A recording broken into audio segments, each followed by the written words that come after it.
세계적인 사진가 다이앤 아버스 시작합니다.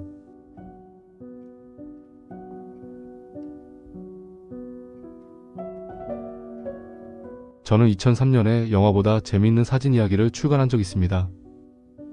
미국 유학 때 수업 중 발표했거나 리포트로 제출한 작가론 중에서 우리에게 꼭 필요한 현대작가 40명을 골라서 소개한 책이었는데 좀 편하게 읽을 수 있도록 마치 영화 스토리텔링처럼 꾸몄습니다. 책 제목이 영화보다 재미있는 사진 이야기가 된 이유였죠.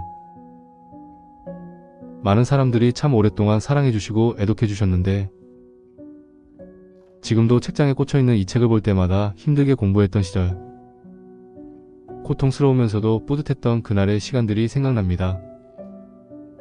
로버트 프랭크부터 페드로 마이어까지 40명의 모든 작가들에게 정말 소홀함이 없이 최선을 다해 자료들을 찾았고 또 매일 어스름한 달을 보면서 기숙사를 향했던 열정의 사진 공부 시기였던 것은 분명합니다. 그 40명의 현대사진가 중에서 다이앤 아버스는 더욱 정성을 다했습니다. 지금 읽어도 이보다 잘 쓸 수 없겠다 싶을 정도로 심혈을 기울였던 1996년 버팔로 뉴욕 주립대 시절 다이앤 아버스 글이었습니다.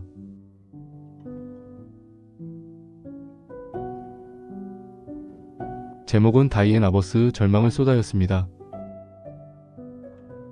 이 글에서 저는 다이앤 아버스를 둘러싼 6가지 요인들을 논술했습니다. 첫째는 누가 다이앤 아버스를 사진으로 이끌었는가였고, 둘째는 누가 그런 사진을 찍도록 부추겼는가였고, 셋째는 아버스는 왜 가정을 버리게 되었는가였고, 넷째는 아버스는 사진에서 무엇을 얻고자 했는가였고, 다섯째는 누가 아버스를 자살로 이끌었는가였고, 여섯째는 아버스의 사진은 무엇을 남겼는가였습니다. 이 글을 썼던 90년대 후반은 지금보다 훨씬 자료들이 미비했지만 어렵게 아버스 관련한 6, 70년대 신문, 잡지, 전시 자료들을 찾아서 힘들게 글을 써갔던 그날의 시간들이 스쳐 지나갑니다.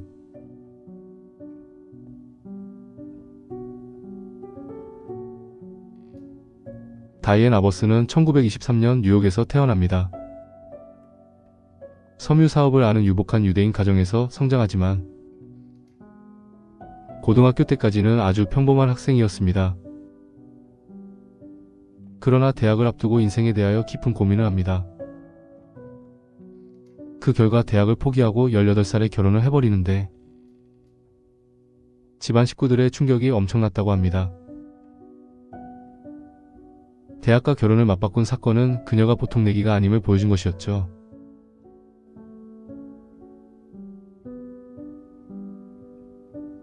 (1941년 4월) 다이앤 아버스는 사진작가인 앨런 아버스와 결혼합니다. 뉴욕 시내에 조그마한 상업 스튜디오를 갖고 있던 앨런이지만 그래도 꽤 이름이 알려진 패션 잡지들의 사진을 찍던 유망주였습니다.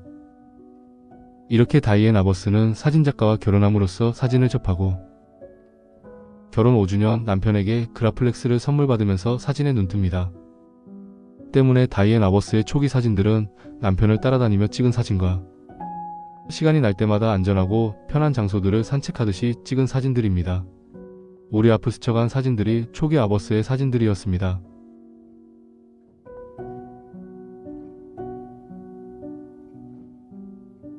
그런데 취미로 사진 찍을 아버스가 아니었습니다.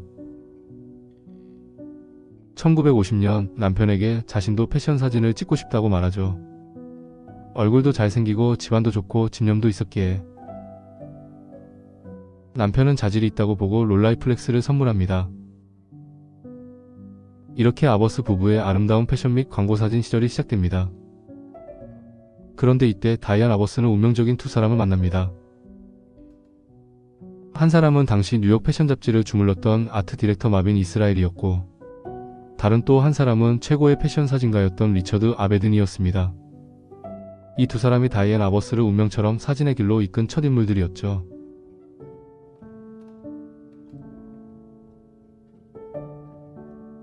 다이앤 아버스는 뉴욕 사진계를 알면 알수록 더 깊이 사진에 빠집니다.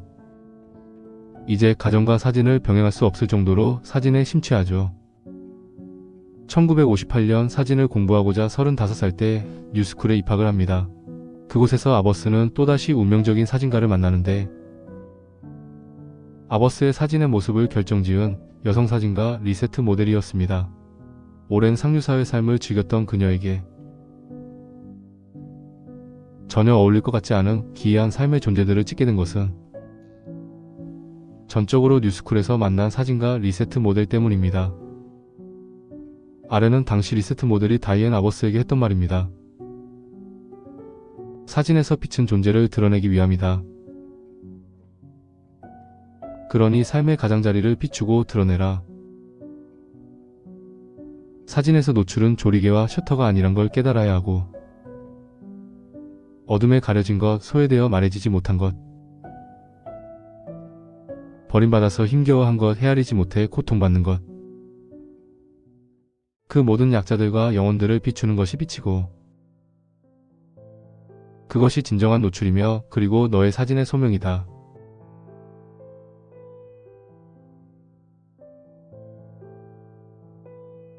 이 드라마 같은 내용이 그대로 실현됩니다. 이제 다이앤 아버스는 더 이상 패션 사진가가 아니었습니다. 집 앞 센트럴파크로 거의 매일 카메라를 메고 나갔고, 맨해튼 북쪽 끝 브롱스를 가서 서커스단을 찍었고,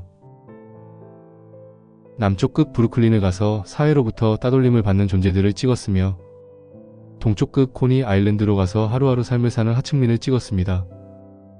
한 번도 얼굴을 맞댄 적 없고 한 번도 가본 적 없는 장소들에서 아름다운 백인 여성이 카메라를 메고 우범지역을 서성거렸습니다.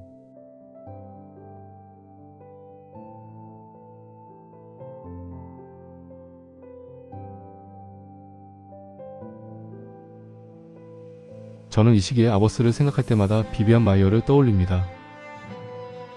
같은 시기에 같은 곳에서 카메라를 들고 서성거렸으니까요.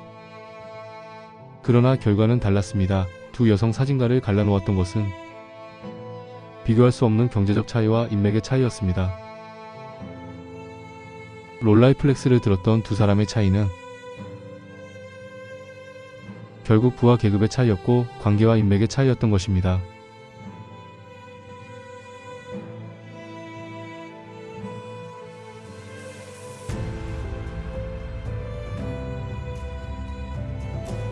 다이앤 아버스에게는 온통 희소식이었습니다. 1963년과 1966년 두 번에 걸쳐 구겐하임 지원금을 받았고, 1967년 뉴욕 현대미술관 사진 디렉터 존 사코우스키가 기획한 뉴 다큐멘트전에 초대를 받았습니다. 특히 뉴 다큐멘트전은 다이앤 아버스를 위한 전시였습니다. 60년대 현대사진을 리드하던 리 프리들랜더와 게리 위노그랜드, 이들 두 사람과 거의 무명에 가까운 다이앤 아버스가 초대를 받으면서 3인전의 모든 관심은 다이앤 아버스에게 쏠릴 수밖에 없었습니다. 그렇게 만든 장본인은 다이앤 아버스의 운명적인 또 한 사람, 존 사코우스키였던 거죠. 지금 우리 앞을 스쳐가는 사진들이 당시 작품들입니다. 지금 이 사진, 얼굴에 예쁜 점이 있는 푸에르트리코 여인. 지금 이 사진, 성조기를 들고 퍼레이드에 참가한 소년. 잘 알려진 다이앤 아버스의 대표작들이죠.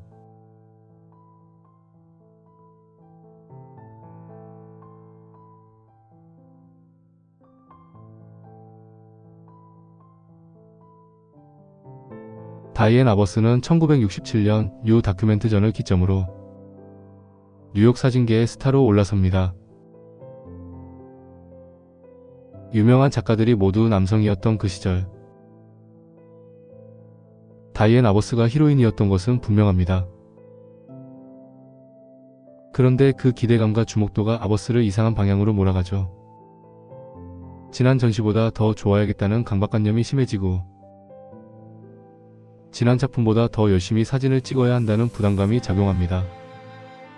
과도한 강박관념은 신경쇠약으로, 그리고 급기야는 우울증으로 발전합니다. 그러나 전혀 내색을 안하고 더 열심히 사진을 찍으러 다녔기에 주변 사람들은 전혀 눈치를 채지 못했던 것이죠. 들리는 소문에 남편과 이혼했으며 아이들과도 떨어져 산다는 정도였지, 그처럼 심각한 신경쇠약과 우울증에 시달리는지는 알지 못했죠.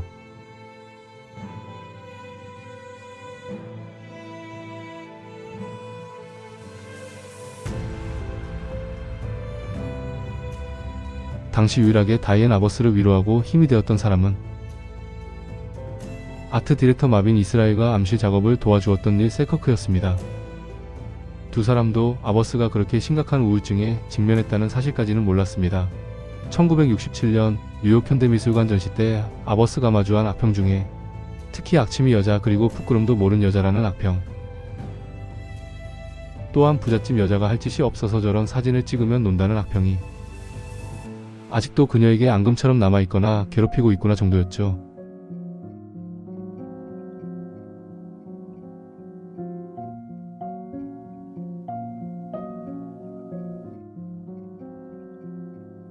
아버스의 우울증을 의심하지 않았던 또 한 가지는 곧 다가올 베니스 비엔날레의 사진가로서 처음 초대받아 들떠 있었고, 또한 뉴욕 파슨스 스쿨, 쿠퍼 유니언, 그리고 로드 아일랜드 디자인 대학에서 그녀의 강의가 명강의로 대호평을 받아 꿈에 그리던 예일 대학 추강이 조심스럽게 거론되던 시점이라서 가까운 사람들조차도 알 수 없었죠.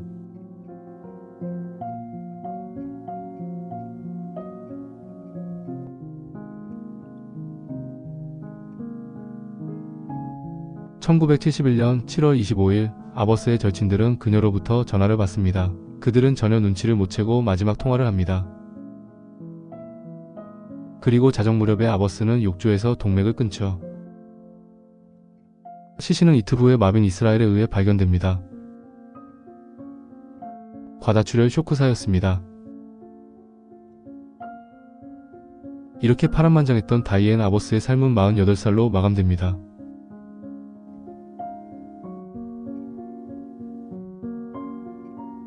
아버스 사후 1년 뒤 1972년 뉴욕 현대미술관은 다이앤 아버스 회고전을 개최합니다. 2달 동안 25만 명이 찾았던 역대 개인전 중 최대 관객이었습니다. 너무도 극적인 삶, 너무도 비극적인 사건이었기 때문인지, 아니면 또 어떤 사진을 남겼는지 궁금해서 찾았을 수도 있습니다만, 당시 신문 사설들을 보면 대체로 슬프다, 안타깝다가 많습니다. 그러니까 전월은 있는 그대로 받아들였던 것입니다. 물론 몇몇 페미니즘 비평은 남성 사진문화 탓으로 돌린 것도 있고, 남성 사진가들 틈바구니에 힘들었을 것이란 추측성 기사도 있었습니다만, 전체적인 논조는 사진에 올인한 부담감, 사진으로 인한 불안한 가정사였습니다.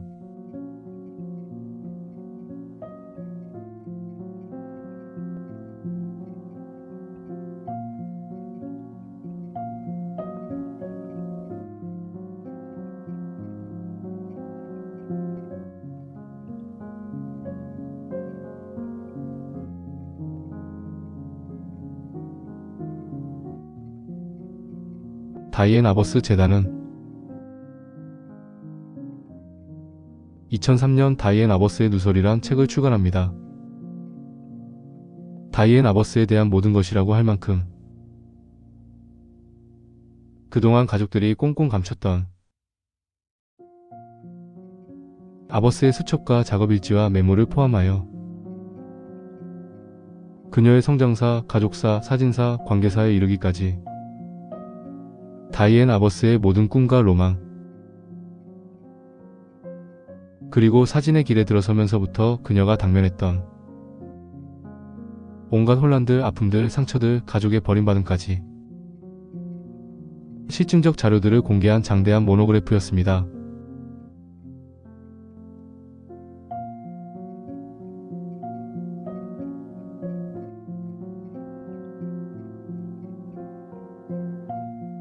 다이앤 아버스의 생전 카메라는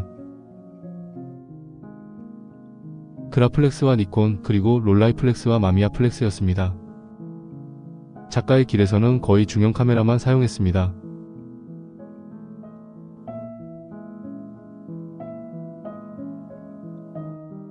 그렇다면 이제 우리에게 남은 것은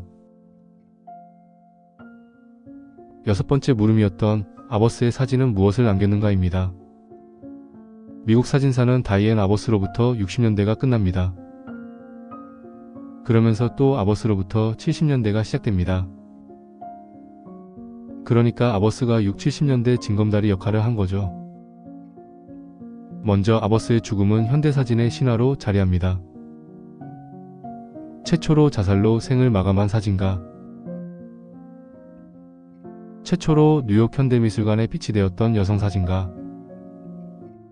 리 프리들랜더, 게리 위노그랜드와 더불어 60년대를 대표했던 사진가였죠. 다른 또 하나는 인간에 대한 사진적 예의와 평등의 문제를 제기합니다. 이 문제는 긍정적인 부분과 부정적인 부분을 포함하고 있습니다. 가령 수전 선택은 다이앤 아버스의 사진들에서 약자들의 희생을 봅니다. 반면에 에이디 콜먼은 아버스의 사진에서 진정한 노출의 의미를 봅니다. 수전 선택이 사진의 포로가 된 약자들의 고통과 눈물을 말했던 반면에 에이디 콜먼은 사진이 더 진실되게 낮은 데로 임해야 하는 이유를 말합니다.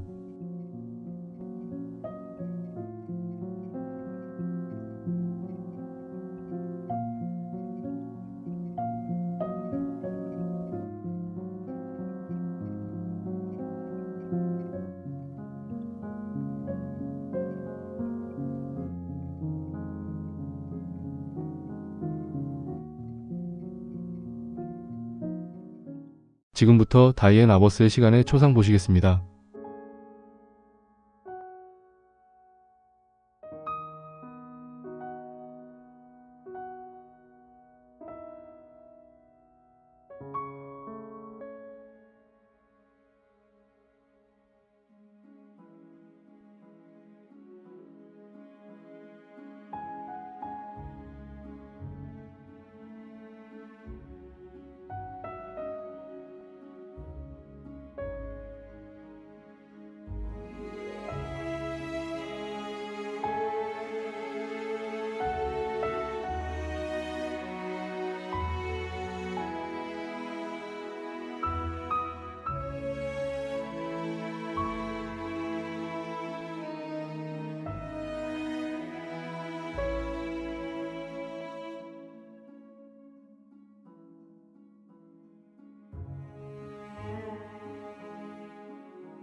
지금까지 세계적인 사진가 다이앤 아버스였습니다.